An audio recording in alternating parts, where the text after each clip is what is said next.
Crâne rasé, costume sombre, chemise blanche, cravate bleu ciel, poing levé en direction de ses partisans assis dans le box réservé au public. C'est tout sourire que Charles Blé Goudé a comparu jeudi devant la chambre préliminaire de la Cour pénale internationale pour son audience initiale. Sur les observations relatives à ses conditions de détention à La Haye et à son transfèrement, c'est en tribun invétéré que Charles Blé Goudé s'est plutôt appesanti sur les conditions de son arrestation au Ghana et sa détention en Côte d'Ivoire. Se présentant comme consultant en communication politique, Charles Blé Goudé a dénoncé son arrestation au Ghana qu'il trouve illégale.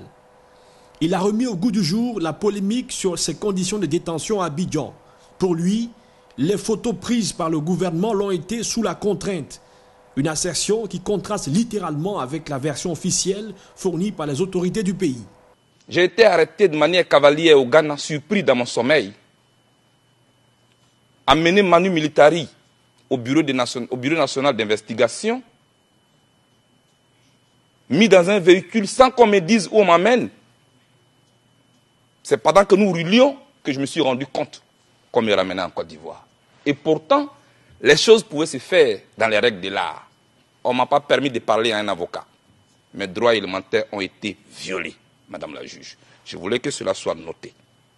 Dans mon pays, avant qu'on me remette à la CPI, pendant 14 mois, j'ai été séquestré, Madame la juge. Je ne pouvais voir personne et personne ne pouvait me voir, Madame la juge.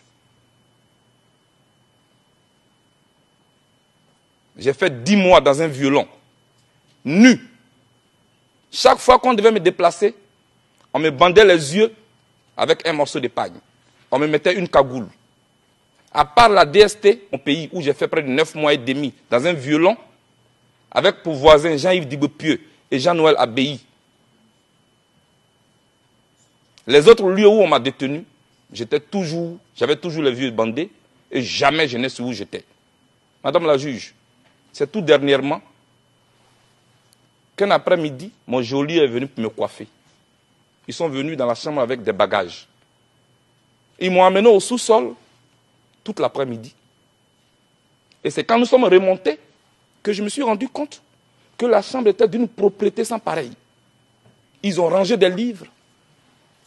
Ils ont rangé tout ce qu'il y avait à ranger. Et ils avaient un appareil photo. Ils ont commencé à me photographier. Ils me disent, il faut sourire. Et je souris. Fais comme si tu étais en train de lire. Et je lis. C'est plus tard que je me suis rendu compte que c'était une mise en scène que le ministère de l'Intérieur de mon pays venait de faire. Madame le juge,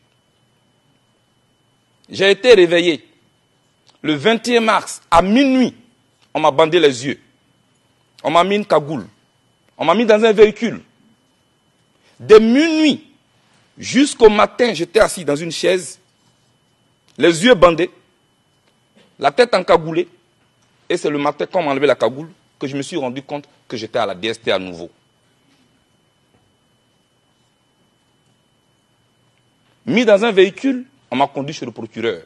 Madame la juge, c'est là qu'on m'a signifié votre mandat d'arrêt. Le même jour, au pas de course, les autorités de mon pays ont fait siéger la chambre d'accusation qui devait approuver mon transfèrement. Madame la juge, c'est comme ça que j'ai été remis le lendemain à la CPI. J'estime qu'on peut faire la politique avec élégance, avec sagesse. Et que la prison n'est pas un instrument pour briser le moral de ses adversaires politiques. Pour l'ancien leader des jeunes patriotes, la CPI n'est pas un voyage sans retour. Contrairement à une certaine opinion qui estime, à tort ou à raison, qu'un voyage à la CPI est un voyage de non-retour, je pense qu'un citoyen qui est suspecté par la CPI peut venir ici, faire l'objet d'un procès, et s'il est innocent, peut repartir chez lui. Et je sais que je repartirai chez moi.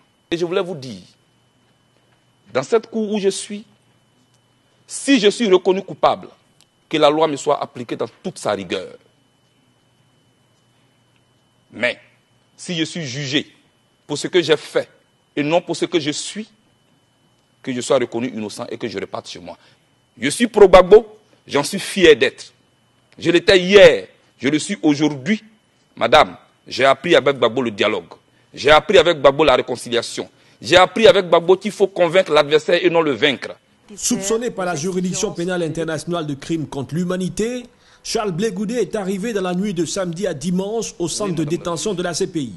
L'audience de confirmation ou d'infirmation des charges contre le leader de jeunesse est prévue le 18 août prochain. Je vous écoute.